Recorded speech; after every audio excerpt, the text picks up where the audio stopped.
Amen.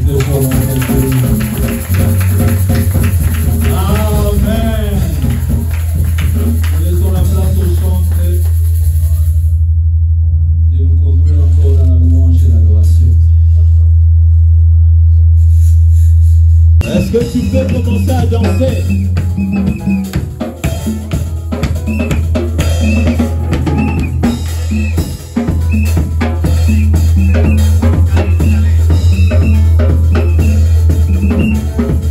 Allez danser, et danser, et danser, et danser, et danser, et danser.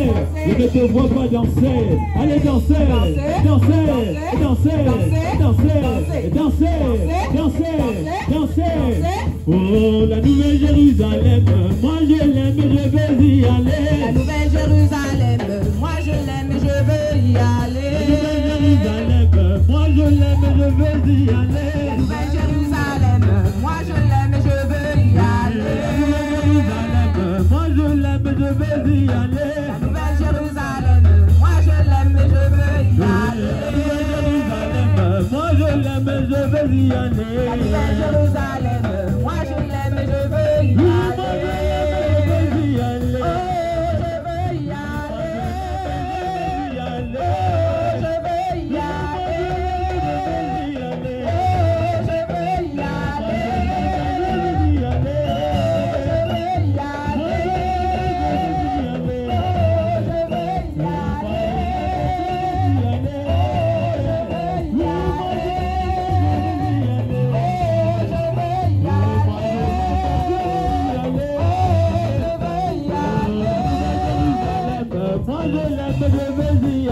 La nouvelle Jérusalem, moi je l'aime, je veux y aller. Moi je l'aime, je veux y aller. La nouvelle Jérusalem, moi je l'aime, je veux y aller. Moi je l'aime, je veux y aller. La nouvelle Jérusalem, moi je l'aime, je veux y aller. Oh, je veux y aller. Oh, je veux y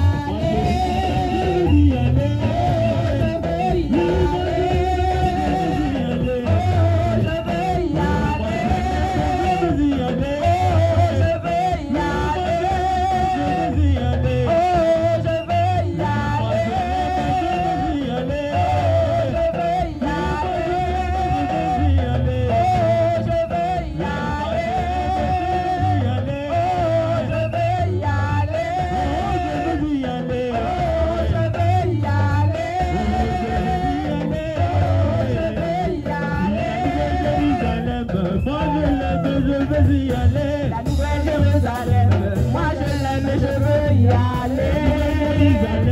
Moi je l'aime, je veux y aller. La nouvelle Jérusalem, moi je l'aime, je veux y aller. Moi je l'aime, je veux y aller. La nouvelle Jérusalem, moi je l'aime, je veux y aller. Oh, je veux y aller. Oh, je veux y aller.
de tout Dieu.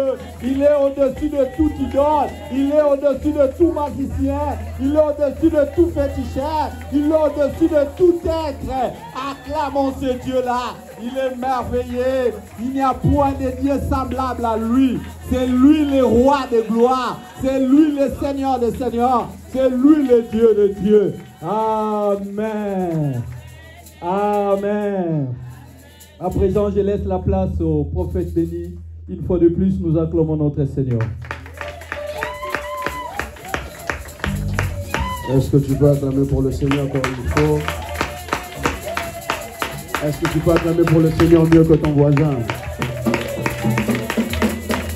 Alors, mais je disais, est-ce que tu peux acclamer le Seigneur mieux que ton voisin?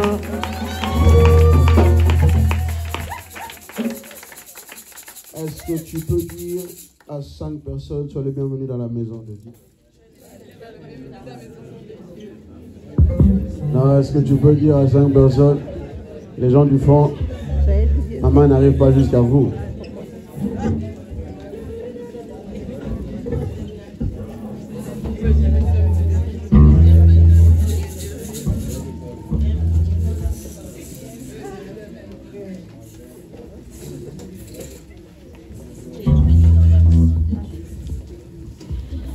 Si quelqu'un est à côté de toi, dis-lui de se lever. Je suis heureux d'être au milieu de vous encore ce matin afin de vous communiquer la pensée de Dieu. Demande à ton voisin est-ce qu'il est prêt à recevoir la pensée de Dieu. Je crois que tu dois être prêt à recevoir la pensée de Dieu. Chaque fois que nous venons dans la maison de Dieu, je m'étonne de voir que certains, pendant qu'on est en train de célébrer, ils me regardent. Je n'ai rien à te donner, ou même ne reste pas le nez à l'air, parce que c'est dans ce genre de moment où nous louons et nous célébrons Dieu que Dieu peut faire quelque chose à ton avantage. Amen. C'est pendant que nous disons adorons Dieu sérieusement et sincèrement, c'est à ce moment-là que Dieu peut te visiter et Dieu peut t'exaucer.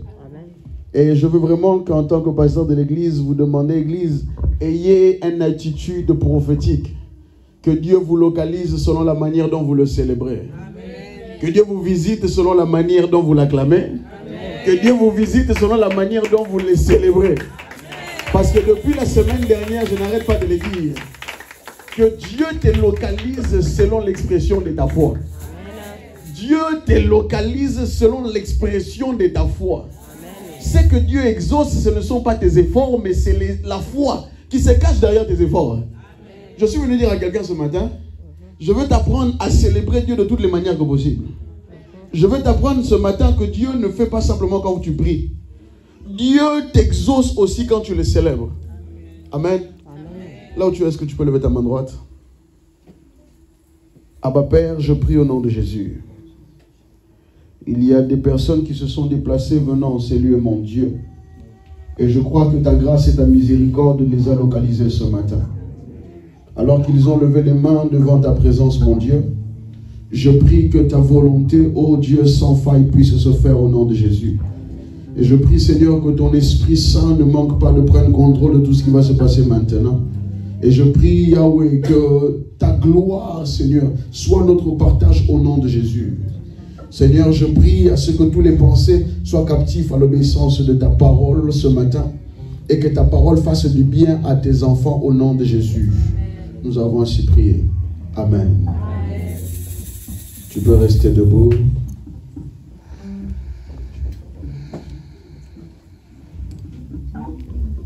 Nous sommes dans Exode chapitre 17.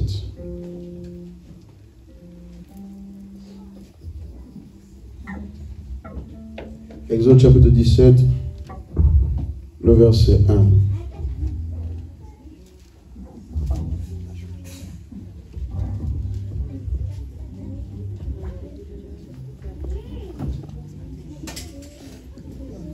Exode 17, à partir du verset 1 jusqu'en descendant. On peut aller? Tout l'ensemble des enfants d'Israël partis du désert de Sin, selon les marches que l'Éternel leur avait ordonnées, et ils campèrent à Réphidim, où le peuple ne trouva point d'eau à boire. Alors le peuple chercha querelle à Moïse, ils dirent « Donnez-nous de l'eau à boire. » Moïse leur répondit « Pourquoi me cherchez-vous, querelle? Pourquoi tentez-vous l'Éternel ?» Le peuple était là, pressé par la soif, et murmurait contre Moïse. Il disait « Pourquoi nous as-tu fait monter hors d'Égypte pour me faire mourir de soif avec mes enfants et mes troupeaux ?»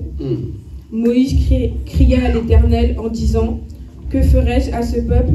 Encore un peu et ils me lapideront. » L'Éternel dit à Moïse « Passe devant le peuple et prends avec toi des anciens d'Israël.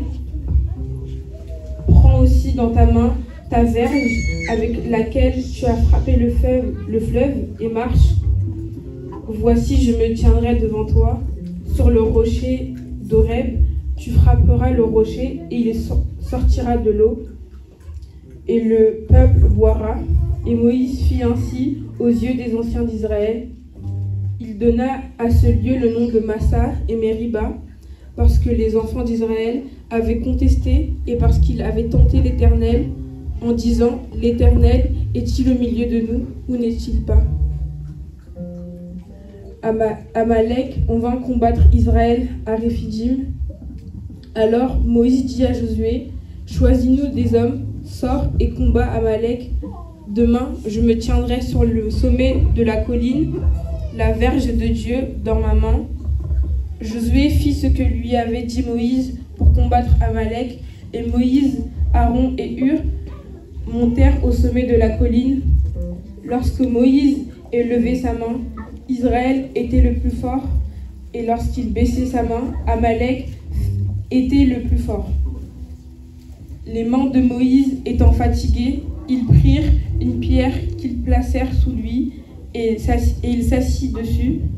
Aaron et Hur soutenaient ses mains, l'un d'un côté, l'autre de l'autre, et ses mains restèrent fermes jusqu'au coucher du soleil. Et Josué vainquit Amalek et son peuple au tranchant de l'épée.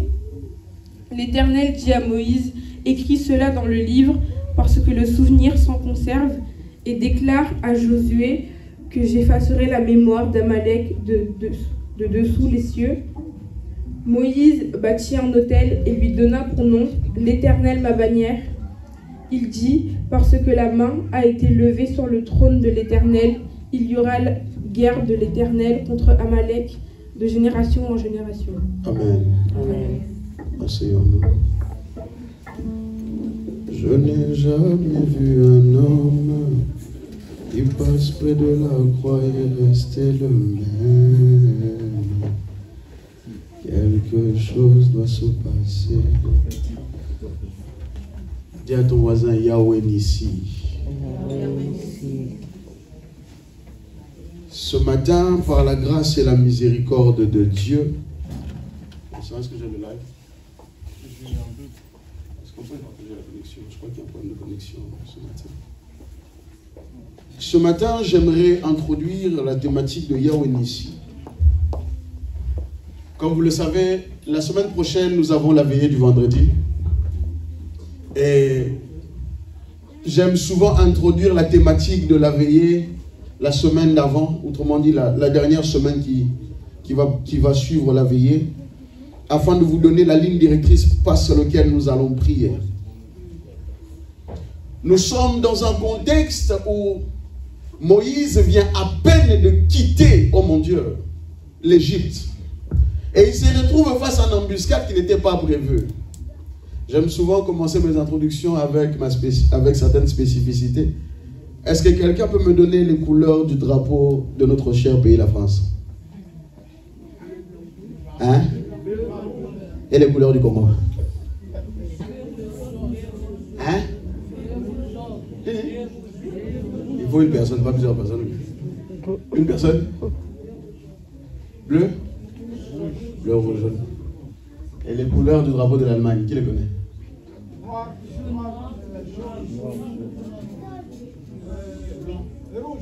Et le drapeau du royaume des cieux, qui les connaît? Blanc. Blanc. Je demande les gens du fond là-bas. Quelle est la couleur du drapeau du royaume des cieux? Blanc. On va bien beaucoup ici.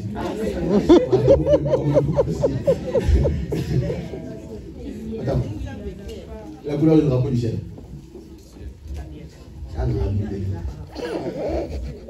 Mon problème de ce matin, j'aimerais aller très doucement parce que il faut que je vous amène à la compréhension de cette thématique.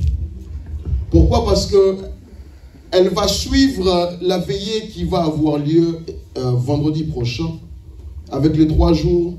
Je peux avoir le piano, Toto, s'il te plaît? Je peux avoir le piano, s'il te plaît? Les 3 jours de jeûne et de prière. Est-ce que Chancelier est là? Voilà. Est-ce que je peux avoir la média, les photos, s'il vous plaît, du culte? Merci beaucoup. Et fait des miracles redoutables après que l'Égypte ait été frappée de 10 plaies. Après que le premier fils du pharaon soit mort. Après que l'eau soit devenue sang. Après que les sauterelles ont envahi redoutablement la zone. Après des miracles et des miracles, oh mon Dieu. Après que la manne fut tombée du ciel, ils ont traversé la mer et ils sont arrivés à traverser un pays qu'on appelle Sin. Après avoir traversé Sin, ils se sont retrouvés à être dans un endroit. J'aimerais que vous reteniez bien la nomination de ces différents endroits parce qu'elles vont nous servir. Ils se sont retrouvés à Rephidim. Mais il y a un problème dans cette thématique. C'est que Moïse parle d'un Dieu qui dit l'Éternel ma bannière sans réellement avoir des drapeaux. Donc, enlève-moi, donne-moi un pied de micro. J'ai besoin de quelqu'un qui est fort. Si tu penses que tu es fort, il faut venir ici. Candidat. Sauf parce que là, il est venu à ma casse, j'ai besoin de toi. J'aime souvent être très illustratif dans ce que je fais. J'ai besoin d'un exemple. Viens, viens, viens. Viens, viens, viens, viens, viens. Je veux que pendant tous les cultes, tu me tiens le bâton là. Je ne le laisse pas tomber. Je le lève comme ça. Ok? Oui, moi je prêche, toi tu restes là. Et tu restes là comme ça. Et la Bible me dit ceci. Ils ont traversé Sin.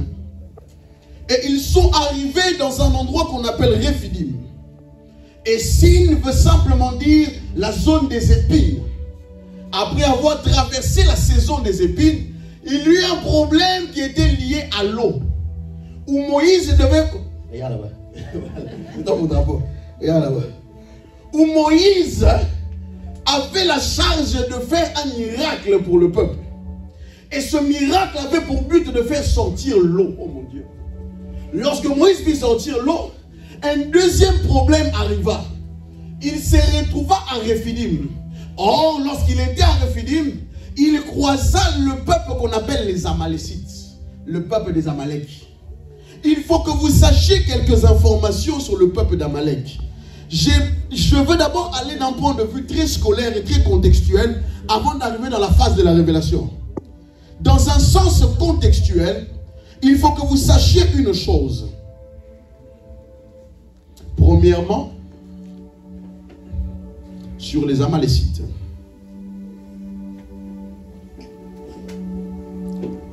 Les Amalécites étaient le premier peuple qui avait attaqué le peuple d'Israël après qu'il soit sorti de l'Égypte. Deuxième des choses, le fait qu'ils ont attaqué le peuple de l'Éternel, Dieu a juré que la guerre sera longue et populaire. Troisième des choses, là où Moïse avait vaincu Amalek, Saoul avait perdu contre Amalek. Je veux que vous reteniez toutes ces informations. 1 Samuel chapitre 15.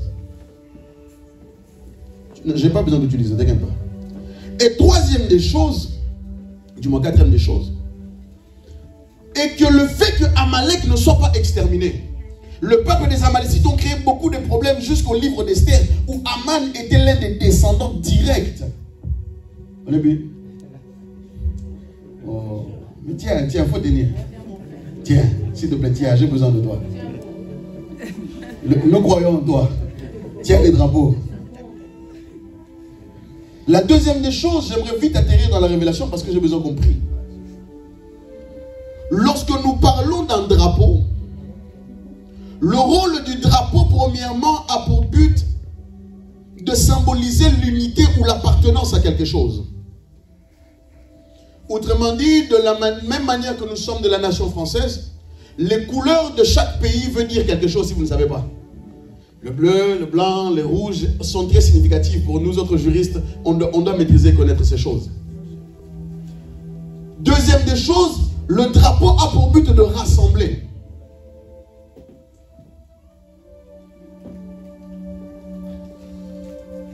Troisième des choses, le drapeau a pour but de symboliser quelque chose.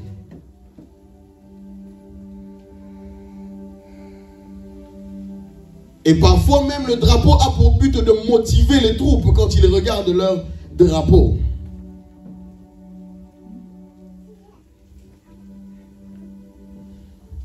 Et enfin, le drapeau est un signe de guerre. Nous sommes maintenant dans un contexte où Israël sort de l'Égypte. Il faut que vous sachiez une chose, c'est qu'à ce moment-là, Israël n'avait pas d'armée. Autrement dit, si je vous emmène dans un contexte historique et contextuel de la chose, Israël quitte l'Égypte avec très peu de ressources. Il n'avait pas d'armée, il n'avait pas d'eau, il n'avait pas réellement grand-chose à manger. La Bible dit ceci. Si vous lisez le livre de Deutéronome, je n'ai pas vraiment le temps, je saute beaucoup de parties parce que j'ai besoin compris. Si vous lisez le livre de Deutéronome, vous vous rendrez compte que l'Éternel, Dieu lui-même, avouait une haine terrible contre le peuple des Amalécites. Parce que pendant que le nombreux milliers de personnes qui quittaient avec Moïse étaient en train d'avancer, Deutéronome nous explique réellement comment ça s'est passé. Les Amalécites ont venu attaquer la partie faible qui était restée à l'arrière. Oh, bon, on va lire ça comme ça, vous allez mieux comprendre. On va mieux comprendre. J'ai besoin qu'on soit très contextuel.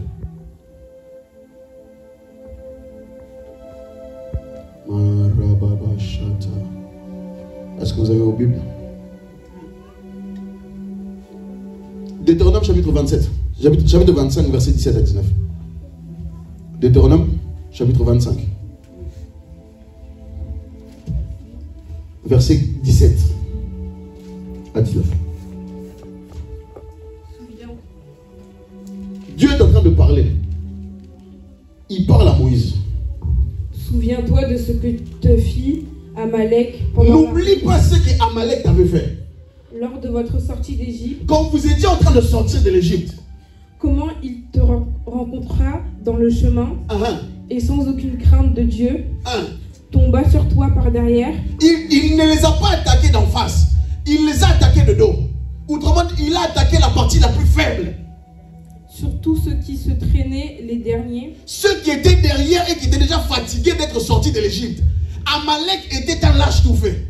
Pendant que tu étais là et épuisé toi-même.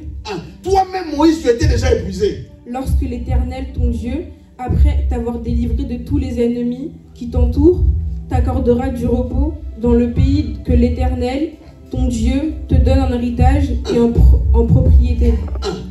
Tu effaceras la mémoire d'Amalek de dessous les cieux, ne l'oublie point. Autrement dit, Dieu avait une dent contre les premiers adversaires qui ont attaqué lâchement son peuple. Écoutez-moi, Église, écoutez-moi bien. Là où toi tu oublies, parfois Dieu n'oublie pas. Je répète, ta gentillesse n'est pas la gentillesse de Dieu. Là où peut-être toi tu te diras, Seigneur, je ne ferai rien parce que je suis enfant de Dieu. Il y a des logiques que Dieu ne verra pas comme toi-même. Dieu a dit à Moïse, ne les oublie pas.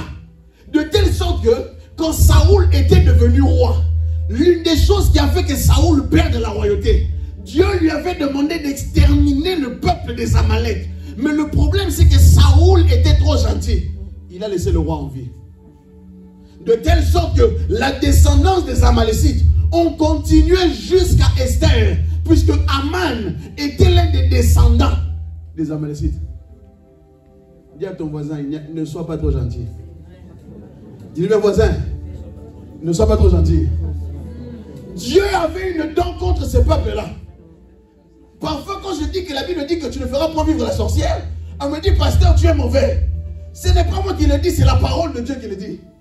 Il y a certains combats où toi tu oublieras. mais que Dieu n'oubliera pas la souffrance par laquelle tu es passé. Le problème de certaines personnes, c'est qu'ils se pensent être meilleurs et plus gentils que Dieu. On l'appelle celui qui est le juste juge. Il sait donner à chacun selon ses œuvres. Parfois, j'ai envie de dire sur la vie de quelqu'un que la justice de Dieu se fasse. Non, je dis à quelqu'un, lorsque tu invoques Yahweh ici, c'est le juste juge. Il n'est pas possible de sortir l'étendard de Dieu sans que la bataille ne soit pas longue et populaire. La Bible dit, Dieu a dit à Moïse, puisque ce peuple a touché à mon peuple, je vais les exterminer jusqu'à la fin. Parfois, j'ai envie que tu comprennes une chose.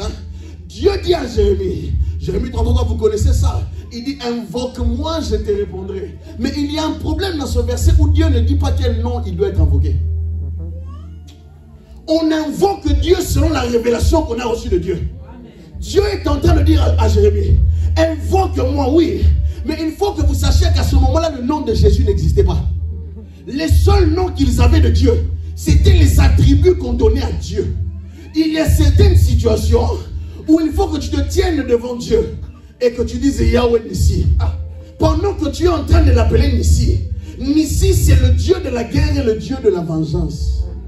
Je suis venu dire à quelqu'un que la semaine prochaine, je prie au Père que la vengeance s'abatte au nom de Jésus. Amen. Je prie au Père que la justice de Dieu prenne place au nom de Jésus. Amen. Je prie au Père, oh mon Dieu, que les batailles qui ont trop duré prennent fin au nom de Jésus. Amen. Lorsque Moïse était sorti avec un peuple fatigué, ils ont quitté la zone des épines qui est la ville de Sin pour arriver à Rephidim qui veut dire le lieu du repos. Moïse n'a pas été attaqué n'importe où. Il était attaqué dans la saison où Dieu voulait l'accorder du repos. J'aimerais dire aux chrétiens une chose, est que le fait d'être éveillé, on n'est pas chrétien à mi-temps. On est chrétien à plein temps. Les combats vont arriver parfois au moment où tu ne t'attends pas. Les problèmes vont arriver à un moment où tu n'es pas prêt. Moïse savait, il pensait une chose. Comme je suis arrivé dans la ville du repos, certainement que je vais quoi? Me reposer. Mais la Bible dit ceci. Il y avait un peuple qui s'appelait le peuple d'Amalek. Or, Amalek veut simplement dire celui qui habite la vallée. Il faut que vous sachiez une chose. Il y a certains combats qui vont se lever dans vos vies lorsque vous allez rentrer dans votre saison de repos. Avant de rentrer dans la saison de repos, les combats ne manquent jamais. Avant de penser que Seigneur, tu m'as donné ce travail très facilement, crois-moi que les combats vont arriver. Avant de penser que Seigneur, tu m'as donné une maison stable, crois-moi que les combats vont arriver. Seigneur, tu m'as donné quelque chose pour lequel j'ai prié, crois-moi, les combats vont arriver. Parce que dans la vallée, lorsqu'on parle de la vallée de manière historique et même de manière moyenâgeuse, pour ceux qui ont fait un peu ces études-là, et vous saurez que c'est dans la vallée que la plupart des combats se passaient. Si vous lisez l'histoire de David et de Goliath, la bataille s'est faite dans la vallée de Soko précisément. Si vous lisez l'image ou la définition de la vallée est un lieu sans vie. À l'image de Psaume 23, comme David dit que quand je marche dans la vallée de l'ombre de la mort, je ne crains aucun mal. Ou encore le vallée de Baka, pour ceux qui connaissent encore. L'image de la vallée est l'image de la zone où Dieu voulait donner du repos à son peuple. Mais il oubliait une chose. Moïse était un homme des montagnes. La Bible dit ceci, lorsque la guerre a commencé, Moïse a pris le bâton de Dieu et il est monté sur la montagne. Mais il y a quelque chose qui me pose problème, pasteur. Moïse parvient à dire une chose, que l'Éternel est ma bannière, alors que théoriquement et textuellement, Moïse n'avait pas de drapeau. Comment peux-tu dire que Dieu est ta bannière, alors que nous savons que quand nous allons à la guerre, chacun a son drapeau? Mais Moïse n'avait pas de drapeau. C'est en lisant la Bible que j'ai compris qu'est-ce que Moïse voulait dire. Et c'est la révélation que j'ai envie de donner à l'église. Si nous revenons dans la parole de Dieu, la Bible dit ceci au verset 11 d'Exode 17. Lorsque Moïse éleva sa main, Israël était plus fort. Et lorsqu'il baissait sa main, Amalek était plus fort. Il y a quelque chose que j'aimerais que vous compreniez. Lorsque la Bible dit que l'un et l'autre étaient plus forts, Cela veut dire qu'il y avait des morts plus dans le cas de l'autre que dans un autre cas. Je me suis posé la question, à quel moment ils ont constaté et qu'ils ont fait le lien entre la main de Moïse et les gens qui étaient dans la vallée en train de combattre et qui mouraient. Quand la main de Moïse était bas, le peuple d'Israël était en train de se faire massacrer. Mais quand la main de Moïse était haut, le peuple d'Israël était en train de massacrer son adversaire. Écoutez-moi et écoutez-moi bien. Il y a des victoires que Dieu vous donnera lorsque vous apprendrez à lever vos mains. Il y a des combats qui ne prendront que fin lorsque vous apprendrez à monter sur la montagne. Mais mon problème ne se trouve pas dans ce constat. La Bible commence par dire que lorsqu'il élevait la main, ils étaient plus forts. Mais il y a un problème. Le verset 12, la Bible dit ceci, que les mains de Moïse étaient fatiguées. La Bible commence au verset 11 en disant que lorsque Moïse faisait quoi? Il élevait sa main. Mais au verset 12, la Bible dira que les mains de Moïse. Vous ne lisez pas la Bible ou c'est non? Il y a un problème. La Bible dit que lorsque Moïse élevait quoi? Sa main. Oh. La Bible dit lorsqu'il élevait sa main, Israël était fort. Mais lorsque... Cela veut dire que lorsqu'il élevait le bâton de Dieu qu'il a utilisé pour traverser la mer Rouge. On lui dit, hey. Je vais dire, hein? T'inquiète pas, Moïse aussi a fait la même chose.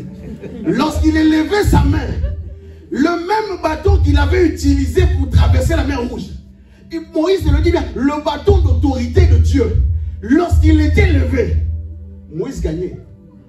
Mais lorsqu'il baissait la main, Moïse perdait. Mais mon problème, comment ça veut dire qu'on passe de la main aux deux mains? Certainement que Moïse ne devait pas tenir à deux mains. Moïse devait tenir certainement le bâton à l'horizontale, avec les deux mains. L'horizontale. Est-ce que cela ne vous fait penser à rien? Tu l'as? Tu ne l'as pas encore. Moïse était en train de prophétiser sur la victoire de la croix. La croix n'existait pas encore. Il y a un problème avec ce verset.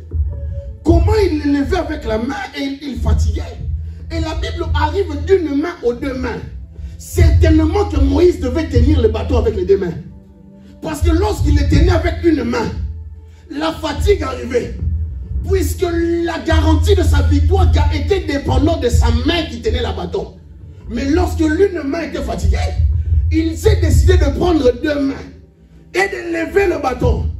La victoire de l'œuvre de la croix était une chose que Moïse prophétisait sans le savoir. La victoire contre Amalek ou la victoire face à certains combats, c'est une histoire de savoir que depuis la croix, nous avons déjà été victorieux. Amen. Moïse était en train de prophétiser sur la venue du Messie. En rappelant une chose, nous ne sommes pas victorieux parce que Josué était en train de combattre. Mais nous sommes victorieux à cause de l'œuvre de la croix. Voilà pourquoi nous ne combattons pas pour la victoire. Mais nous sommes déjà victorieux à cause de ce qui s'est déjà fait à la croix. L'Église a fait une erreur. Nous avons appris aux chrétiens l'épée et le feu du Saint-Esprit, tout en oubliant que l'origine de notre victoire a déjà été faite à Golgotha il y a 2000 ans de cela. Et Moïse était en train de le prophétiser. Et c'est ce que je suis venu dire au peuple de Dieu ce matin.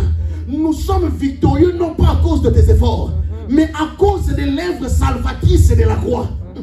Oh, non, non, non. De telle sorte que, lorsque je parle de notre étendard, Moïse n'avait pas d'étendard physique. Moïse avait un qui était Christ. De telle sorte que lorsque la venue, oh mon Dieu, des serpents est arrivée, Dieu a dit à Moïse, on va recommencer à lever les drapeaux d'une autre manière. Tu vas prendre les serpents et tu vas les lever sur ton bâton comme un drapeau. De telle sorte que quiconque aura les yeux fixés sur le drapeau qui est Christ, il sera guéri automatiquement. C'est ainsi dans le Nouveau Testament, on dira. De la même manière que Moïse élevait les serpents des reins dans le désert. De la même manière que quiconque aura les yeux fixés sur notre drapeau. Tu ne comprends pas? Notre drapeau et notre étendard se cachent en Christ. C'est ça. des choses. L'Église pense qu'il est devenu victorieux à cause de ces jeunes. Non, ça c'est Josué. Josué est allé à faire une bataille. Il sortait d'Israël, il sortait du monde d'Égypte. Et de l'Égypte, il n'avait ni eu le temps de s'organiser. Il n'avait ni eu le temps de faire une armée. Moïse a dit à Josué, choisis les membres du peuple. Toi, va les prendre et va combattre. Amen. Certaines personnes pensent que c'est à cause de leurs compétences qu'ils sont victorieux. Ce n'était pas à cause des compétences de Josué. C'était à cause de l'œuvre de la croix. Amen. Ce n'était pas à cause des efforts de Josué. Puisque les efforts de Josué étaient influencés par la vie que Moïse avait en levant les mains. Ils ne connaissent pas la source de mes victoires. Tout ce qu'ils peuvent voir, ce sont des compétences au travail. Mais ils ne savent pas que lorsque je suis chez moi, je suis en train de contempler l'œuvre de la croix. Ils ne savent pas que lorsque je suis chez moi, la chose que je regarde, c'est la victoire que Jésus m'a donnée à la croix. Il y a une chose que les chrétiens ont perdue. Les chrétiens ont foi en tout, sauf à l'œuvre de la croix. La Bible dit ceci. Il s'est humilié jusqu'à la mort de la croix. C'est alors que Dieu l'a souverainement élevé. Afin qu'au nom souverain de Jésus, tous genoux fléchissent dans les cieux et sur la terre. Et sous la terre. Ma victoire se cache en Christ. Et c'est une chose que l'Église n'a pas compris. Dis à ton voisin, ce ne sont pas tes jeunes qui fassent que Dieu t'exauce. Dis-lui, c'est à cause de la croix. Josué ne comprenait pas comment est-ce qu'il devenait fort sur le champ de bataille. Mais il avait oublié un détail. Qu'il y avait Moïse qui n'était pas sur la vallée. Moïse était sur la montagne. Laisse-les dans la vallée. Va dans la montagne. Là où dans la vallée ça ne marche pas, il faut combiner la vallée et la montagne. Là où Josué est en train de combattre, il ne suffit pas de dire, pasteur, j'ai travaillé, mais il faut aussi prier. Il ne suffit pas de dire, pasteur, j'ai essayé, mais il faut aussi associer Dieu à tes combats. Je ne connais personne qui a ramené la croix. Écoutez-moi, savez-vous que lors des croisades européennes, lorsque les croisés allaient faire des croisades en Afrique ou même en Israël, ils avaient toujours une croix avec eux. Ceux qui ont fait l'histoire savent de quoi je parle. Lorsque les chevaliers et les templiers allaient combattre, ils avaient toujours le symbole de la croix. Vous ne savez pas. Le mystère de toute spiritualité se cache dans la croix. Le mystère de tous les mystères se cache dans la mort du Christ, ressuscité pour vous et à votre avantage. Mais beaucoup ont décidé de faire confiance à leurs chars et à leurs chevaux. Mais nous, nous nous confions au nom de l'Éternel, qui est mort, qui a donné sa vie et qui est ressuscité. L'œuvre de la croix, c'était l'image de Moïse qui se tenait à la montagne. Nous ne combattons pas dans la vallée, mais nous combattons à Golgotha, qui est une autre montagne.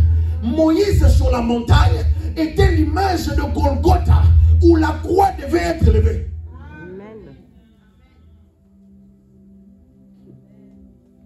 Beaucoup de personnes ne savent pas élever Dieu lorsqu'ils prient.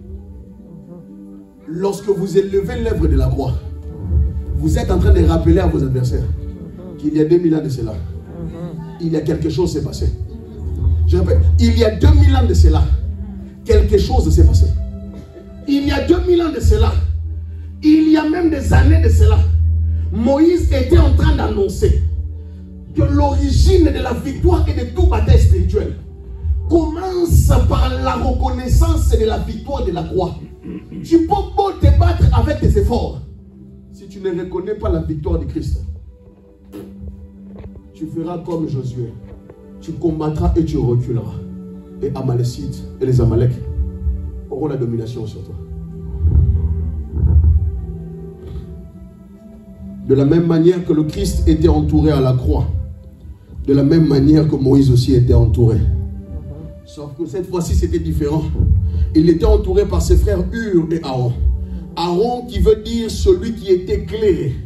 Lorsque nous sommes dans les saisons des combats spirituels, vous avez besoin de la lumière qui vient du Saint-Esprit.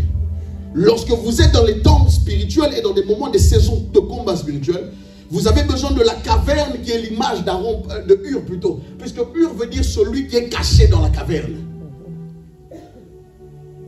Mais les chrétiens ont perdu l'art du combat spirituel. Nous avons développé l'habitude de nous battre avec nos propres armes, alors que vous êtes déjà plus que victorieux à cause de l'œuvre de la croix. Et malheureusement aujourd'hui, au lieu que nous autres pasteurs enseignons au peuple que d'apprendre à élever Dieu dans nos moments difficiles, nous avons perdu cette habitude-là. La Bible dit ceci, bien que Aaron et Hur étaient à côté, il fit mis sous Moïse à cause de la fatigue une pierre sur laquelle il était assis. La Bible dit dans le livre des Actes des Apôtres, et les apôtres sont en train d'en parler. Pierre en a parlé, Éphésiens en a parlé. Actes même, on a même mieux parlé. La Bible dit que la pierre dont les bâtisseurs ont rejeté, c'est celle-là qui est devenue la principale de l'angle. Moïse était assis et représentait toutes les caractéristiques de l'œuvre de la croix. Christ était là. L'image des deux voleurs même était là. Et lui était au milieu, en train de supporter toutes les souffrances du monde. Je suis venu dire à quelqu'un, peut-être que tu ne le sais pas, mais tu es victorieux à cause de l'œuvre de la croix. Ne pense pas que parce que tu as gêné 100 jours que Dieu va faire quelque chose. C'est un évangile pour lequel moi, pasteur, je suis contre ça. Parce que tes efforts viendront après que tu aies pris conscience que c'est Christ qui a vaincu.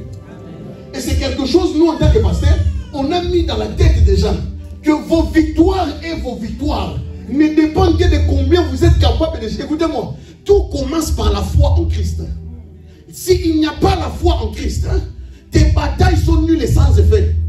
Je veux que tu changes et que tu sois renouvelé dans ton intelligence, en comprenant que celui qui arrive à vaincre les batailles, c'est celui qui a déjà vaincu à la croix. Je te pose la question. En quoi as-tu cru? En qui as-tu cru? Lorsque tu as donné ta vie à Dieu, en quoi as-tu cru? Est-ce que tu as suivi Dieu simplement parce qu'on t'a dit que Dieu donne l'argent?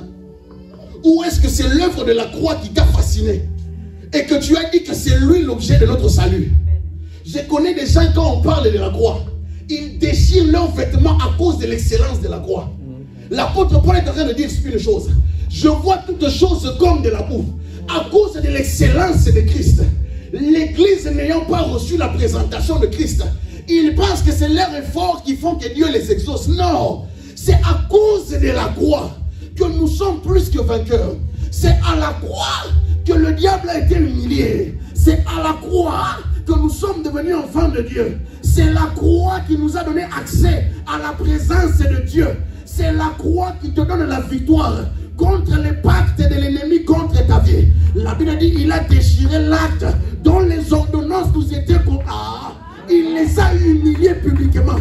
Si toi, ton combat spirituel réside dans tes jeunes, tu as déjà perdu d'avance. Le diable n'a pas peur de toi. Il a peur de l'œuvre de la croix. L'œuvre salvatrice, c'est ça qui nous a sauvés. Tu n'es pas sauvé à cause du fait que tu pries beaucoup. Je connais des gens qui prient beaucoup, mais qui n'ont pas de victoire. La Bible nous fait comprendre une chose, c'est que la garantie de notre salut se trouve dans la foi en Christ. Oh, je me souviens quand j'étais enfant, quand le pasteur Alphonse parlait de ces choses avec panache, quand le révérend Jean Bosco parle de ces choses avec panache, parce que l'église n'a pas compris. Ce ne sont pas vos efforts qui vous sauvent, c'est la croix de Christ qui vous sauve. Amen.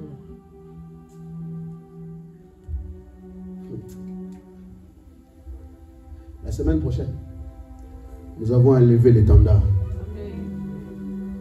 Et sachez une chose, lorsque l'étendard du Christ est élevé, la défaite n'est pas possible. Tu n'as pas entendu. Lorsque la croix, parce que l'église n'a pas connu la révélation, voilà pourquoi ils ne comprennent pas ça.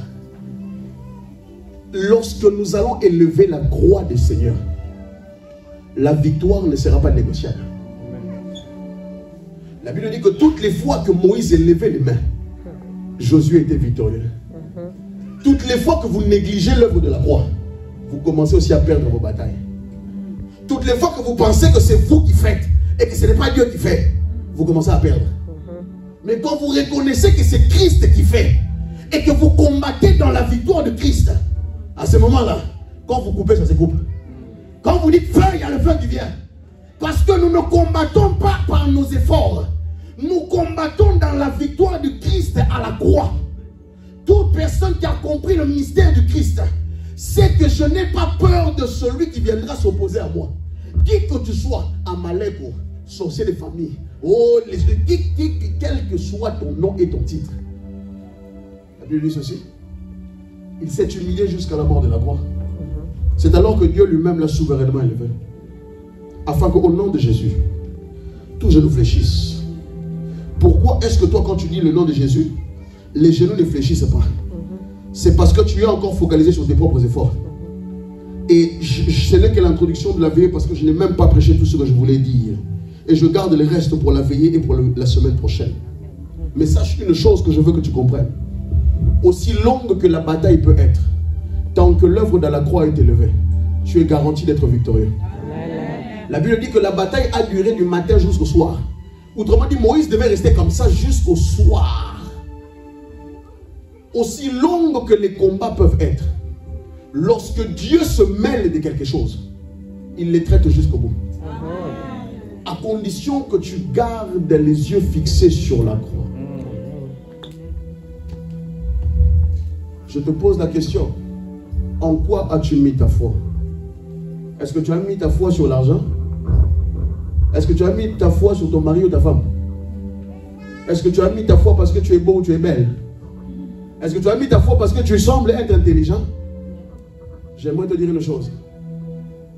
C'est à la croix que toute chose a été accomplie. Le jour où l'Église aura la révélation de la croix, vous allez raccourcir la durée de vos batailles. Parce que vous comprendrez que vous ne combattez pas pour vaincre, mais vous êtes déjà victorieux dans tout ce que vous êtes en train de faire. Et c'est ce genre de détails qui ont fait que certains combats, je ne les combats plus. Parce que je sais déjà une chose. Tolonga déjà Badakala. Amen.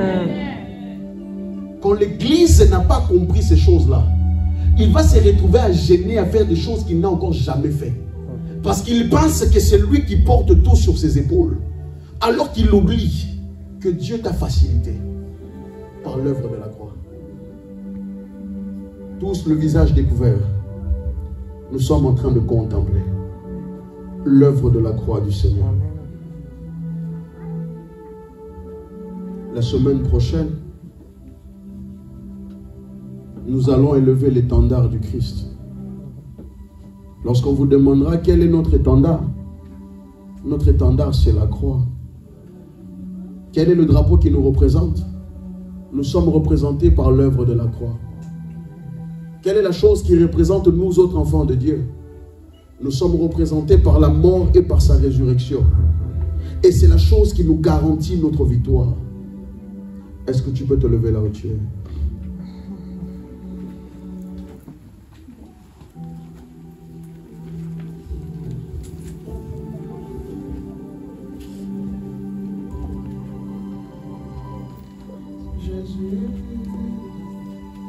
Jésus, Jésus. Là où tu lèves la main.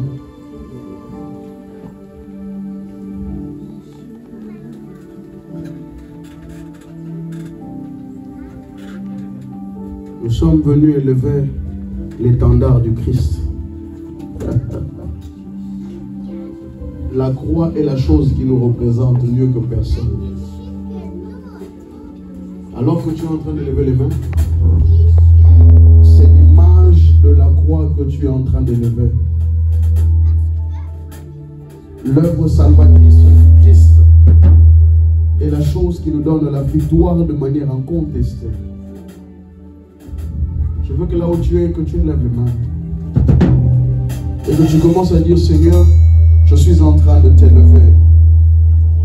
Nous sommes en train d'élever celui qui est à la croix.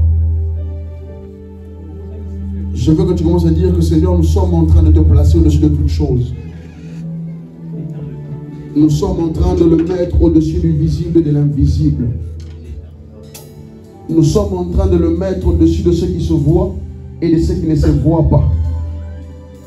Notre force n'est pas dans nos compétences, mais notre force est à cause du Christ. Est-ce que tu peux commencer à l'élever?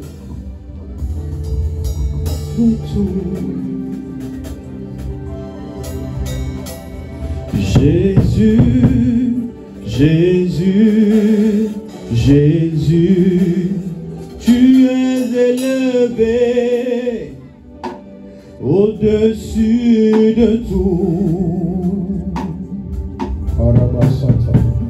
Jésus, élève-le. Jésus, élève-le. Jésus, élève-le. Oui, tu es élevé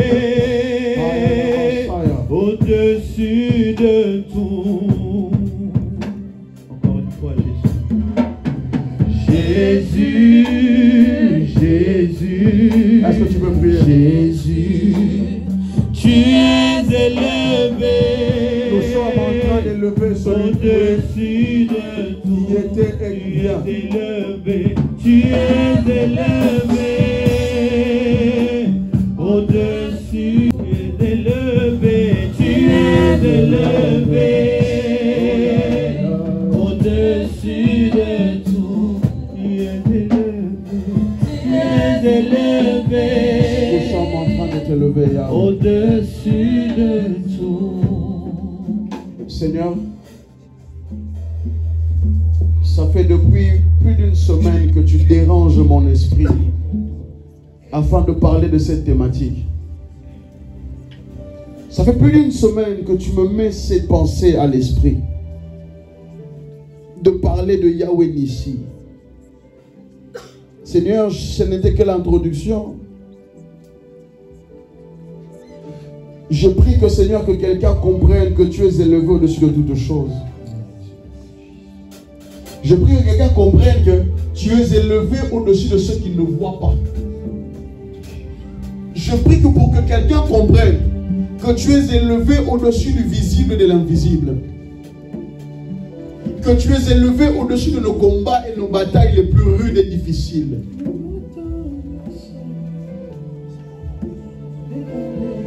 Nous sommes en train d'élever l'agneau de Dieu. Et tout comme Moïse, nous sommes en train d'élever nos mains, Seigneur, pour t'élever au-dessus de toutes choses. Seigneur Jésus, tu es la garantie de notre victoire. Tu es la garantie de notre victoire par excellence. Tu es la garantie de notre salut par excellence. Tu es la garantie de notre vie par excellence. Je suis venu amener quelqu'un ce soir à comprendre que ce n'est ni par sa force ni par sa puissance, mais c'est à cause de l'œuvre de la croix du Seigneur que nous avons été rendus victorieux face aux œuvres de l'ennemi. Il n'y a rien dans le ciel et sur la terre, et même sous la terre, qui peut s'élever au-dessus de l'œuvre salvatrice du Christ. Seigneur, je t'élève cet après-midi au nom de Jésus. Seigneur, la semaine qui va commencer, nous allons t'élever. Et comme Moïse a vaincu avec certitude, j'annonce déjà à cause de l'œuvre de la croix que des victoires vont être annoncées au nom de Jésus. De la même manière que tu l'avais fait lors de la bataille des autels. Seigneur, je te rends grâce d'avance pour les victorieux témoignages de tes enfants au nom de Jésus. Et nous allons t'élever au-dessus de toutes choses. Nous allons t'élever au-dessus du palpable et de l'impalpable. Nous allons t'élever au-dessus du chômage. Nous allons t'élever au-dessus des combats. Nous allons t'élever au-dessus des difficultés. Nous allons t'élever au-dessus de tout ce que nous ne comprenons pas. Mais ce qui est certain, le Dieu de nos secrets, nous allons te placer au-dessus de toutes choses. Père, Père, Père, Père, c'est toi qui m'as donné de parler de ces choses depuis 4-5 jours. Tu déranges mon esprit avec ça. Je déclare qu'il n'y a rien qui est au-dessus de toi, Seigneur. Il n'y a rien au-dessus de ta puissance. Il n'y a rien au-dessus de ta gloire. Il n'y a rien au-dessus de ta gloire, Seigneur. Au nom de Jésus. Amen. Nous acclamons le Seigneur.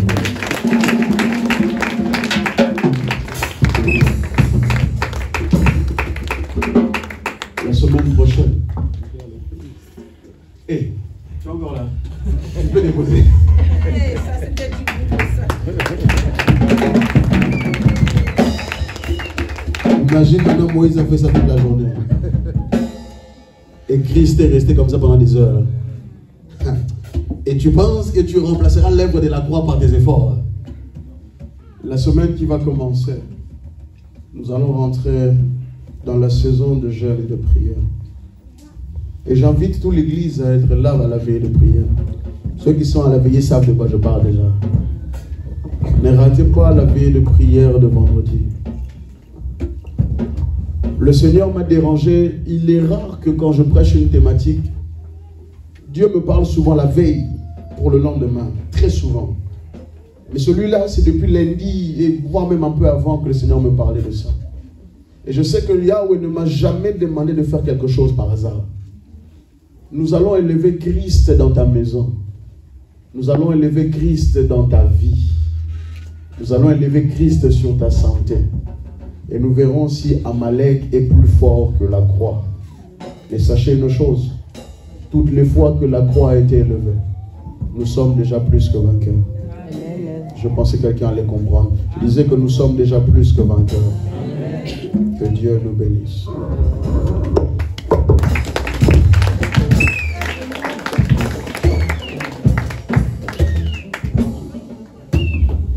Amen. S'il vous plaît, nous levons pour louer encore, adorer notre Dieu, et nous allons donner nos offrandes. Tout ce qui t'y a préparé pour ton Seigneur, que ce soit les offrandes, que ce soit la dîme, tu l'amènes au Seigneur. Nous laissons la place au chantre. Levons-nous s'il vous plaît. Levons-nous, levons-nous. Je sais qu'il est vivant. Je sais que mon Rédempteur est vivant. Nous allons chanter et louer notre Dieu. C'est le son de la promesse. Oh, oh, oh. Je sais qu'il me justifia, à jamais pour être libre. Un jour il va venir. Oh, quel jour glorieux. Un jour il va venir. Oh, quel jour glorieux. Quand la bataille sera terminée, les Bibles seront fermées. Nous déposerons nos armes et nous voyagerons comme les anges dans les cieux. Mais moi je sais qu'il est vivant. Je sais que mon rêve. Acclamons très fort notre Seigneur. Acclamons très fort avec le cri de joie. Est-ce que vous pouvez accueillir notre bien-aimé? Est-ce que vous pouvez accueillir notre bien-aimé?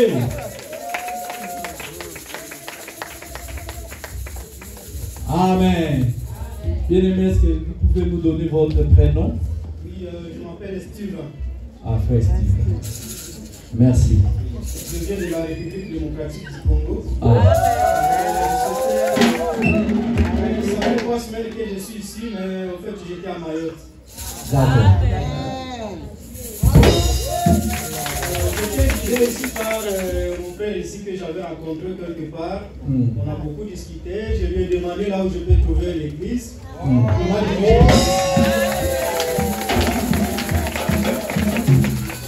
Ah, nous sommes contents. Nous les Mayotte, nous sommes contents. Tu viens de chez nous là. Tu as laissé la tente et tout le monde va bien là-bas au Mayotte. oui, à Mayotte tout va bien. Ah, Tabé. Que Dieu soit loué. Tu es dans l'église Sion Dimanche et nous sommes heureux de te voir parmi nous. Que le Seigneur vous bénisse.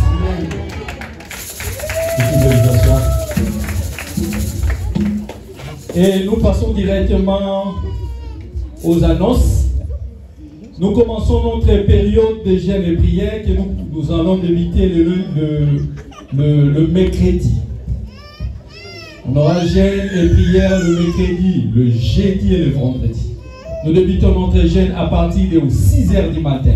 Attention, il y a des gens qui se réveillent déjà à 5 h, ils mangent, ils font la provision. Attention.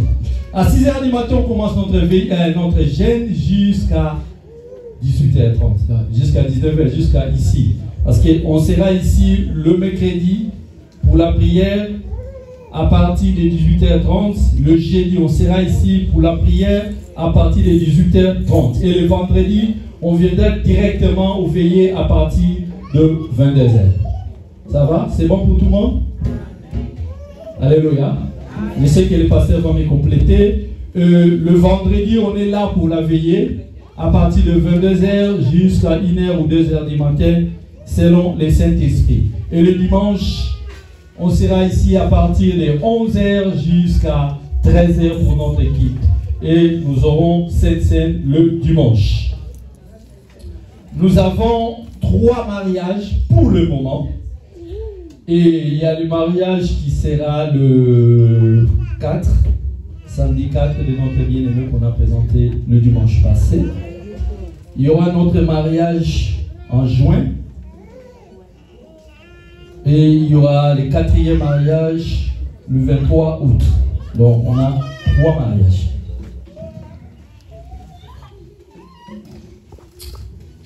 Pour la cotisation de notre bien-aimée Maman Gisèle, vous savez tous que notre maman Gisèle avait perdu sa mère au Gabon. Et pour l'église, nous allons donner notre petite contribution. Tout ce qu'il y a pour la contribution, tu peux voir la sœur Jackie. La sœur Jackie, est-ce que tu peux te lever ta main? Plus que Moïse. Alléluia. C'est la sœur, est-ce qu'après le culte, tu peux voir la sœur la sœur Jackie pour ta contribution. Pour le masterclass. Et la liste de baptême est déjà ouverte pour tout le monde, ceux qui veulent prendre le baptême. Vous allez voir notre sœur lever la main comme Moïse, malgré les 100 bâtons. Amen. Je laisse la place au prophète béni pour le complément des annonces. Nous acclamons très fort notre Seigneur. Je l'ai répété tant de fois. Vendredi, ne ratez pas la veille. C'est vrai que l'église, en pleine croissance, il y a certaines activités où le dimanche n'est pas vraiment mon jour pour prier avec vous. Le jour où j'ai le temps d'allumer le feu avec vous, c'est pendant la semaine. Et Dieu sait combien sont les témoignages qui sont suivis par la grâce de Dieu. Vendredi, viens prier. Viens prier. Il y a une crise qui est en train de rentrer dans l'église. Les gens le prient de moins en moins. Et c'est quelque chose qui, dans ma mission et dans mon appel, est de ramener les gens à la prière. Que les gens prient effectivement en esprit et en vérité. Amen. Et que les gens cherchent Dieu réellement. Une chose que j'aime tant répéter, c'est que si Dieu le fait avec moi, il le fait aussi avec vous. Amen. Si Dieu peut le faire avec les uns, pourquoi pas avec toi? Mais à condition simplement que tu te donnes à la chose et que tu vois aussi que pour toi aussi ça va marcher. Voilà pourquoi je veux t'inviter vendredi à la prière. Yahweh ici sera élevé pour ce mois de mai. Et je ne sais pas quelles sont les batailles les plus rudes que tu peux vivre. Je ne connais personne qui a fixé les yeux sur la croix et qui a perdu une bataille. Et quand je parlerai de la croix et que je continuerai à en parler dans la semaine, vous comprendrez que nous l'avons surtout vaincu à cause du sang de l'agneau. Et vendredi, ne ratez pas, ça va être terrible. Comme Dieu l'a toujours été fidèle à sa présence, il le sera encore vendredi. Ne ratez pas les prières de mercredi, ne ratez pas les prières de jeudi, on va décoller, monter un peu. Et vendredi, ça va être l'apothéose par la grâce de Dieu. N'hésitez pas à inviter. C'est vrai que les places commencent à devenir un peu difficiles à avoir maintenant à l'église. Mais n'hésitez pas à inviter. Et j'aimerais lancer un nouveau projet, je crois, pour le mois de mai en ce qui concerne les chaises. Si vous pensez qu'on peut avoir plusieurs autres chaises et que vous voulez contribuer à l'achat des chaises de l'église, veuillez voir les trésoriers de l'église qui gèrent tout ce qui est argent de l'église. Est-ce que je peux lever la main comme Moïse? Voilà, c'est lui qui gérera ça. Voyez ça avec lui parce que les temps qui vont arriver vont faire en sorte qu'il n'y aura plus de place pour accueillir tout le monde. Et déjà là, je vois que les places, je ne les compte que vraiment sur les doigts d'une main. Donc, ceux qui veulent contribuer à l'achat de nouveaux chaises pour la maison de Dieu, voyez ça avec le trésorier et on ajoutera des chaises peut-être jusqu'au bout là-bas, jusqu'au fond là-bas. Et Dieu sera glorifié. Amen. Nous sommes arrivés à la fin de la prière. S'il y a des personnes dont vous n'avez pas vu aujourd'hui au culte, n'hésitez pas à les appeler, à avoir de leurs nouvelles.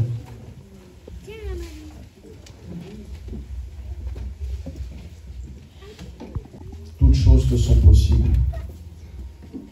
Seigneur, mes yeux n'ont point vu et ma main n'a pas encore touché. Mais la semaine du mois de mai que nous allons commencer, tu vas être glorifié, Seigneur. Et tes enfants vont comprendre réellement que la croix est la garantie et le sceau de notre victoire. Abba Père, je te rends grâce parce que ce dimanche, Seigneur, tu réunis tes enfants afin que nous puissions communier ensemble et écouter ta parole, Seigneur. Laisse que alors que chacun d'entre eux va rentrer chez lui, je prie, Seigneur, que tes anges les accompagnent au nom de Jésus. Je prie, Seigneur, que leur semaine soit bénie au nom de Jésus. Je prie, Seigneur, mon Dieu, que les portes qui étaient fermées pour cette semaine soient ouvertes à leur avantage au nom de Jésus. Et je prie, Seigneur, que tu fortifies ceux qui s'étaient éloignés de toi à revenir vers toi. Seigneur, puisque c'est dans ta présence que nous sommes victorieux. Ce n'est pas à cause de nos forces, ce n'est pas à cause de nos mains, mais c'est à cause de toi, Seigneur Jésus. Merci, Seigneur, pour ces temps et cette journée que tu nous donnes. Que votre lundi soit béni. Que votre mardi soit béni. Que votre mercredi soit béni. Que votre jeudi soit béni. Que votre vendredi soit béni. Que votre samedi soit béni. Et que votre dimanche soit richement béni. Au nom de Jésus-Christ. Que Dieu vous bénisse. Shalom chez vous.